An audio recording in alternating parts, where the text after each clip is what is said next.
Do you have sleep apnea, or do you realize that you've been gaggling, or you realize your spouse is stop breathing and you're so scared? Yes, send him to get tested. They can find out how many times this person stopped breathing every single minute, which is pretty scary because that's just a sign of very chronic disease and also can increase stroke and heart attack rate. There are two kinds of sleep apnea. Number one is obstructive. It's because your uvula over in the back, this area is closed up.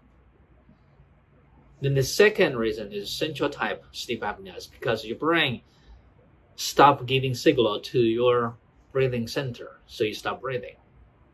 So the first type is very reasonable and easy to treat. I can tell you, majority of our sleep apnea patient, we can help them get rid of the machine. Yep. The second one will be more difficult. Central type will use acupuncture and acoustic stimulation for the brain.